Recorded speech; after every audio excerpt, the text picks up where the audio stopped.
Thirst isn't traditional gothic horror. There are no castles, no coffins, no romance. Rod Hardy's offbeat Ozploitation vampire film ditches the usual mythology and reframes vampirism as something far colder and more modern. Released in 1979, Thirst imagines blood drinking not as superstition or curse, but as industry, a sleek corporate takeover of the vampire myth. This is an unsettling clinical reimagining of horror, where immortality is managed by committees and blood is treated as a scalable resource. It's strange, austere, and deeply offbeat, and unlike almost any vampire film that came before or since. Released by Indicator as a very welcome 4K UHD upgrade restored by Powerhouse themselves, Thirst arrives looking better than it has ever previously. The disc delivers fine, stable grain and a refreshed colour palette, supported by a strong bitrate that gives the image real depth and clarity. The presentation easily improves on previous home video releases, which often suffered from dated yellow-tinged masters. Indicator's upgrade restores balance and vibrancy, finally giving the film a presentation that matches its colourful, albeit controlled aesthetic.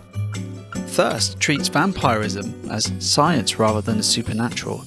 Here, a global syndicate reduces human beings to biological assets, graded, harvested and exploited for the blood they possess.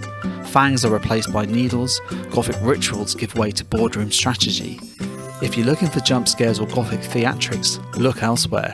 This is horror rooted in efficiency, the terrifying calm of an organisation that has fully industrialised its appetite for blood.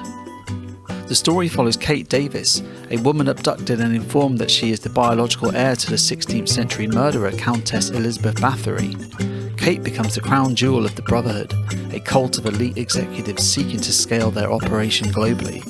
The film swaps traditional horror iconography for sterile interiors and monochromatic spaces where menace comes from process, hierarchy and control rather than spectacle. Backed by a percussive direct score from Brian May, Thirst unfolds as a slow, institutional grind.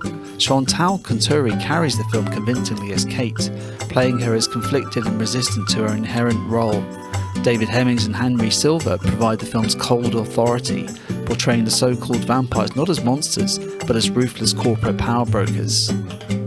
The plot arguably hits the brakes just as its final act should ignite, but Thirst survives on its sheer audacity and conceptual originality, a vampire film that replaces fear of the dark with fear of systems. Thirst is an essential addition to any Ozploitation shelf, not as a cult novelty, but as a genuinely original rethinking of vampire cinema. Its vision of vampirism as corporate industry rather than gothic horror remains strikingly singular. Indicator's 4K UHD release finally does the film justice, presenting it with clarity and confidence that fans and genre purists will appreciate. And that's all from us at The Last Disc on Earth, and remember, come the apocalypse, physical media will prevail.